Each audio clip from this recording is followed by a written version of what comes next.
जय जगन्नाथ सांग माने मोर आउ एक नुआ अध्याय को आपण मानकु मोर स्वागत।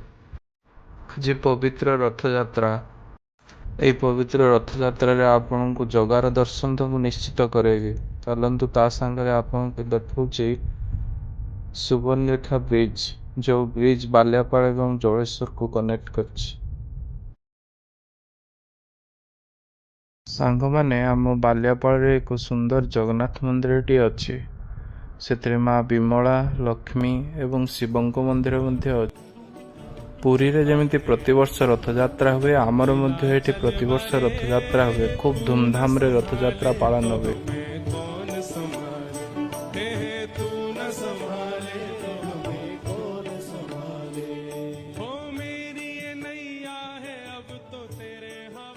जगन्नाथ मंदिर बाम पार्श्व माँ विमला मंदिर खूब सुंदर मंदिरटी एवं ठीक से हीपरि डाहाण पार्श्व अच्छी माँ लक्ष्मी मंदिर एवं सामने अच्छी बाबा शंभुनाथ मंदिर।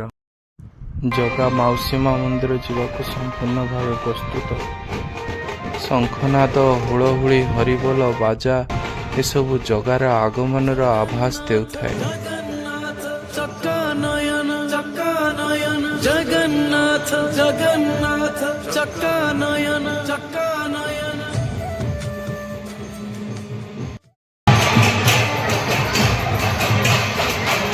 आगे आगे बलभद्र, पछे सान भौणी सुभद्रा, तापरे जगा।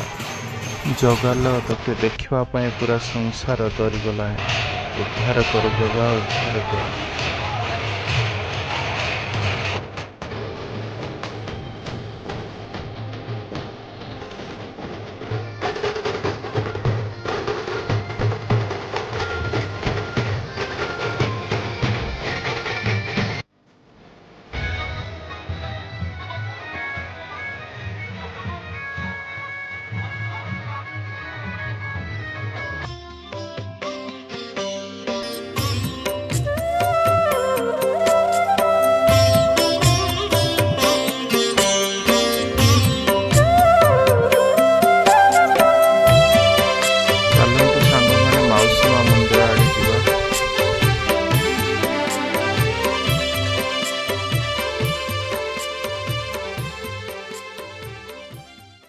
सांग माने घरे आसीटे बिना प्याज रसुण रे खिचड़ी बनैथिली। यार रेसिपी मु शॉर्ट वीडियो रे छाड़ीबी, आपण माने मो चैनल रे जाई चेक करि परिबे। मो वीडियो आपण मानकु केमिति लागुची निश्चित कमेंट माध्यम रे जणैबे। और मो वीडियो भलो लागुथले प्लीज सब्सक्राइब कर। रहुची जय जगन्नाथ। पुणी आ गुटे वीडियो रे आ गुटे अध्याय रे आपणक सह देखा हबो। Bye bye.